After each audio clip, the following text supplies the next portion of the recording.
और मध्य प्रदेश से खबर यह है कि आज शराबबंदी पर बड़ा फैसला यहां लिया जा सकता है। एमपी सरकार 17 धार्मिक नगरों में शराबबंदी कर सकती है और आज की कैबिनेट बैठक सार्थक होगी, ये मोहन यादव की तरफ से कहा गया है। मुख्यमंत्री मोहन यादव ने कहा कि शराबबंदी हमारा संकल्प है, शराबबंदी पर हम बड़े फैसले की ओर बढ़ रहे हैं। तो बड़ा अपडेट मध्य प्रदेश से, जहां पर शराबबंदी की जा सकती है और जो मुख्यमंत्री हैं उनकी तरफ से ये बड़ी बात कही गई है। उनकी तरफ से क्या और कहा गया वो आपको दिखाते हैं। पहले धार्मिक शहरों में हम शराबबंदी के एक बड़े निर्णय की तरफ बढ़ रहे हैं।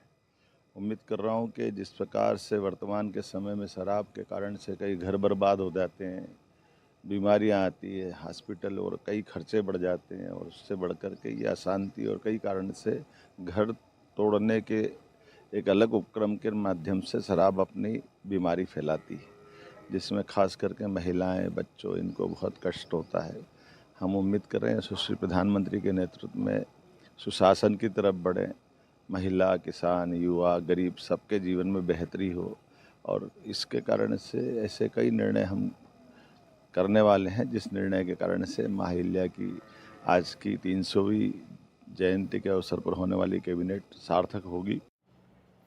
तो आपने सुना, यहां पर मुख्यमंत्री वजह बता रहे हैं कि क्यों ये फैसला लेना यहां पर जरूरी इस वक्त लग रहा है। क्या कुछ और महत्वपूर्ण है इस निर्णय में, इस खबर में, ये आपको बताते हैं। यहां पर तो 17 धार्मिक नगर हैं जहां पर शराबबंदी करने की तैयारी की जा रही है। इसमें किन किन जगहों पर शराबबंदी की जा सकती है, तो इसमें चित्रकूट का नाम है जो कि श्री राम से जुड़ी हुई नगरी है, मेहर है, मां शारदा का मंदिर यहां पर है, दतिया पीताम्बरा माता का मंदिर यहां पर है। इसके अलावा और जगहें आप देखेंगे मध्य प्रदेश की, तो यहां पर सलकनपुर है जहां पर देवी मंदिर है, ओरछा जहां पर राम राजा मंदिर है, और ओंकारेश्वर ज्योतिर्लिंग यहां पर है। तो ये जगहें हैं जहां पर शराबबंदी करने की तैयारी मध्य प्रदेश सरकार कर रही है। उज्जैन भी इसमें शामिल है, महाकालेश्वर का मंदिर है, पूरे देश से यहां पर लोग जाते हैं, और अमरकंटक का जहां पर नर्मदा उद्गम स्थल है, और इसके अलावा मंडला नर्मदा के घाट यहां पर मौजूद हैं। तो ये वो जगहें हैं जहां पर धार्मिक दृष्टि से शराबबंदी की जरूरत वहां की सरकार को लग रही है। महेश्वर यहां पर प्राचीन मंदिर है, और मुल्ताई जगह है जहां पर ताप्ती उद्गम स्थल है। इसके अलावा जबलपुर जहां पर नर्मदा का घाट है। तो ये जगहें हैं जो अपने मुख्यमंत्री को भी यहाँ पर सुना, जो कह रहे हैं कि शराब जो है वो एक बड़ी वजह बनती है, घर बर्बाद इसकी वजह से हो जाते हैं। तो ये कुछ जगहें और जिसमें आप देखें कुल 17 जगहें हैं, जिसमें नलखेड़ा का भी नाम है, यहाँ पर माँ बगुलामुखी मंदिर है, और मंदसौर जहाँ पर पशुपति नाथ मंदिर मौजूद है, और बरमान जगह है। इसके अलावा पन्ना भी है, भोजपुर भी है जहाँ पर महादेव मंदिर है, और पन्ना जहाँ पर जुगल किशोर मंदिर मौजूद है। तो ये जगहें हैं जहां पे जो मध्य प्रदेश की सरकार है वो शराबबंदी कर सकती है। इस पर बीजेपी नेता उमा भारती का क्या कहना है, ये भी आपको दिखाते हैं। तो मध्य प्रदेश की मोहन यादव सरकार का धार्मिक शहरों में पूरी शराबबंदी का निर्णय अत्यंत सराहनीय है, ये उन्होंने अपनी प्रतिक्रिया में यहां पर कहा है। 2 साल पहले हमारी सरकार द्वारा घोषित की गई शराब पर प्रतिबंध की नीति जनहित में और व्यवहारिक थी। हम पूर्ण शराबबंदी की दिशा में कदम बढ़ा रहे हैं, और ये कदम उसी दिशा में एक और महत्वपूर्ण कदम है। तो ये कुछ प्रतिक्रियाएं हैं जो सामने आई हैं। मुख्यमंत्री की प्रतिक्रिया हमने आपको दिखाई, इसके अलावा बीजेपी की बड़ी नेता हैं उमा भारती, उन्होंने भी ये जो निर्णय है मध्य प्रदेश सरकार का, इस पर सहमति जताई है, इसको सराहनीय कदम जो है वो बताया है। हमारे सहयोगी हमारे साथ जुड़ रहे हैं आकाश, बताइए इसके पीछे और क्या वजहें सरकार देख रही है, और ये कब तक निर्णय लिया जा सकता है? देखिए, आज महेश्वर में कैबिनेट की बैठक होनी है। इस वक्त हम महेश्वर में मौजूद हैं, और कुछ देर बाद ही करीब 12 बजे के आसपास यहां कैबिनेट की बैठक शुरू होगी। तो आज के कैबिनेट की बैठक में मध्य प्रदेश के धार्मिक शहरों में शराबबंदी करने को लेकर राज्य सरकार फैसला ले सकती है, क्योंकि मुख्यमंत्री डॉक्टर मोहन यादव लगातार इस बात को कह रहे हैं कि हम धार्मिक शहरों में शराबबंदी करेंगे। कल उन्होंने 17 शहरों के नाम भी बता दिए। दरअसल इसके पहले भी कई बार कोशिश हो चुकी है कि मध्य प्रदेश में शराबबंदी की ओर कदम उठाया जाए, और मैं तस्वीरें भी दिखाने की कोशिश करूंगा। ये नर्मदा का घाट है, और नर्मदा के किनारे जो धार्मिक स्थल है, उन धार्मिक स्थलों का नाम भी शराबबंदी के जो शहर हैं उनमें शामिल हैं। तो उम्मीद है कि आज की कैबिनेट की बैठक में न सिर्फ धार्मिक शहरों में शराबबंदी के फैसले पर मुहर लग सकती है, बल्कि मध्य प्रदेश के की जो नई आबकारी नीति है उसके ड्राफ्ट पर भी चर्चा होने की संभावना है। दरअसल पूर्व मुख्यमंत्री उमा भारती कई बार अपनी सरकार के खिलाफ शराबबंदी को लेकर मोर्चा खोल चुकी हैं। बीती जो पिछली शिवराज सरकार रही है उसके खिलाफ उन्होंने कई बार शराबबंदी को लेकर बातें कही। इसके बाद मध्य प्रदेश में अहाता बंद करने का फैसला लिया गया और जब मध्य प्रदेश में नई सरकार बनी डॉक्टर मोहन यादव के नेतृत्व में, तो मुख्यमंत्री ने अभी कुछ दिन पहले ये तय किया कि धार्मिक शहरों में शराबबंदी की जाएगी। और आज क्योंकि देवी अहिल्याबाई की 300वीं जन्म जयंती है और उसी के उपलक्ष्य में महेश्वर में कैबिनेट की डेस्टिनेशन कैबिनेट बैठक हो रही है। इस कैबिनेट की बैठक में सबसे बड़ा एजेंडा धार्मिक शहरों में शराबबंदी का ही है। तो मध्य प्रदेश में जो क्योंकि बड़ी संख्या में धार्मिक शहर हैं, 2 ज्योतिर्लिंग हैं, नर्मदा नदी है जो जीवनदायिनी नदी कही जाती है, तो नर्मदा के किनारे के जो बसे हुए शहर हैं उन कुछ शहरों का नाम भी जो धार्मिक लिहाज से महत्व रखते हैं उन्हें भी शामिल किया गया है। तो अच्छा आकाश, एक और बात संक्षिप्त में आप बता दीजिए, ये तो धार्मिक शहरों की बात है, नई शराब नीति में कुछ और चीजों को लेकर जानकारी मिल पाई है, उसमें क्या और कुछ शामिल किया जा सकता है? देखिए, नई शराब नीति के तहत ही संशोधन किया जाना है और इस नीति में जब संशोधन होगा तभी धार्मिक शहरों में शराबबंदी की बात की जा सकेगी, इसे लागू किया जा सकेगा।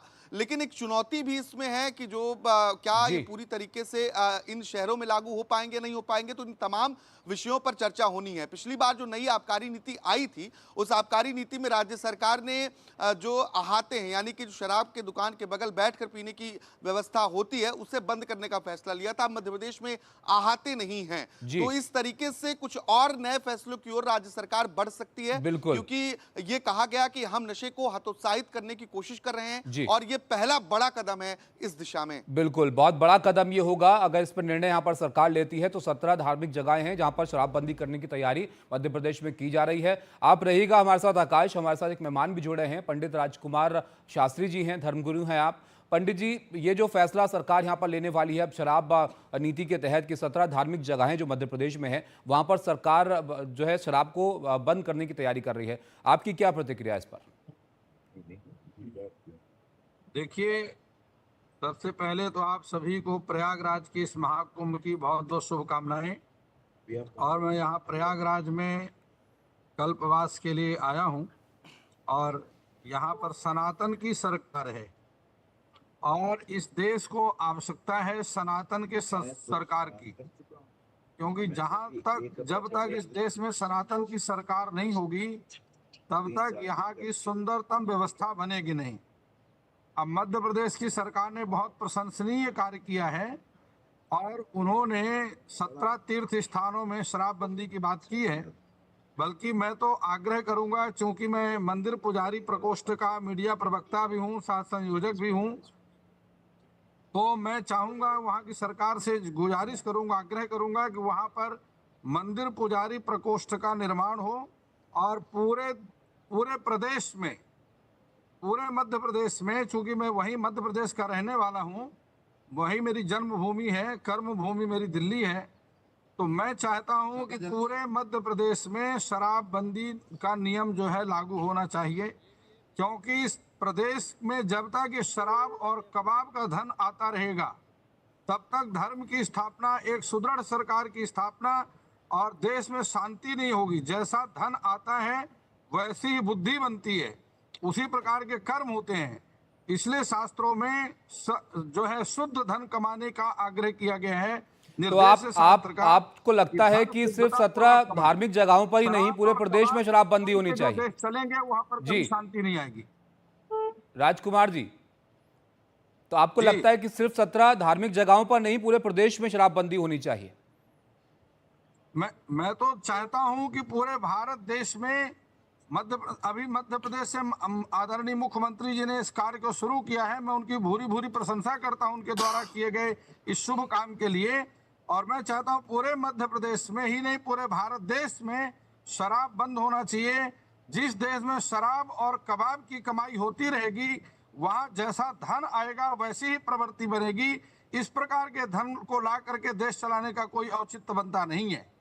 यह भारत देश विश्व गुरु है और विश्व गुरु होने के कारण एक जो आध्यात्मिक सोच है उसके अनुसार शराब का सेवन मांस भक्षण से भी ज्यादा पाप है। जब तक ऐसा धन, स्वामी करपात्री जी महाराज कभी भी शराब की कमाई का धन यज्ञ में, ब्राह्मणों की जो है दक्षिणा में या यज्ञ की सामग्री में खर्च नहीं करते थे। इसलिए गौ हत्या बंद हो, शराब बंद हो, जीव हत्या, मैं कहता हूं गौ हत्या क्या, जीव हत्या बंद होनी चाहिए। जीव हिंसा ही सबसे बड़ा पाप है और ये शराब उससे भी बड़ा पाप है। इसलिए दोनों ही कार्य मुख्यमंत्री जी को बहुत जल्दी ही निर्णय लेकर के दोनों पर अंकुश लगा देना चाहिए। लेकिन राजकुमार जी, बड़ी बात आप बोल रहे हैं। अब इस तरह से तो जो पार्टियां विपक्ष में है वो सवाल उठा सकती हैं कि भाई बाकी राज्यों में क्यों नहीं, फिर सब जगह आप एक फैसला ले लीजिए कि शराबबंदी कर दी जाए। जी सर, जी एक बार अपना प्रश्न पुनः दोहराएं। सर, आप जो बात कह रहे हैं वो जायज भी लगती है कि शराब, मुख्यमंत्री ने भी कहा कि बड़ी सारी वजहों की एक वजह होती है, इससे माहौल खराब होता है, घर के जो है माहौल खराब होते हैं। तो ऐसे में जो बात आप कह रहे हैं, जो विपक्षी पार्टियां हैं वो ये भी यहाँ पर कह सकती हैं सिर्फ मध्य प्रदेश में क्यों, बाकी जगहों पर भी शराबबंदी होनी चाहिए इस लिहाज से। तो मैं कह रहा हूं मध्य प्रदेश, किसी कार्य का कहीं से आरंभ होता है, इसलिए मध्य प्रदेश के मुख्यमंत्री जी का धन्यवाद इसलिए करते हैं कि कम से कम उन्होंने इस कार्य को आरंभ किया है। और मेरे साथ में इस देश के धुरंधर विद्वान आदरणीय अनिल वत्स जी हैं, तो मैं चाहता हूं कि इनके भी आप जो है विचार अपने टीवी चैनल। जी चलिए, तो आपका संपर्क टूट गया है, वापस आपके पास आएंगे हम राजकुमार जी। लेकिन आकाश, मैं आपके पास यहां पर आऊंगा। जाहिर तौर पर यह बड़ा फैसला है, 17 धार्मिक जगहों पर शराबबंदी मध्य प्रदेश में करने की तैयारी सरकार कर रही है।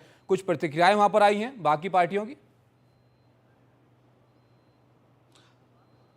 बिल्कुल, देखिए, राज्य सरकार के कैबिनेट मंत्री और पूर्व में केंद्र मंत्री रहे प्रहलाद सिंह पटेल ने कहा है कि पूर्ण शराबबंदी की ओर ये पहला कदम है और ये बहुत अच्छी बात है कि धार्मिक शहरों में शराबबंदी की जा रही है, क्योंकि शराबबंदी का मुद्दा, जैसे मैंने पहले जिक्र किया, मध्य प्रदेश की बीजेपी की बड़ी नेता और पूर्व मुख्यमंत्री रही हैं उमा भारती, वो लगातार पूर्ण शराबबंदी की मांग पिछली सरकार में करती रही हैं।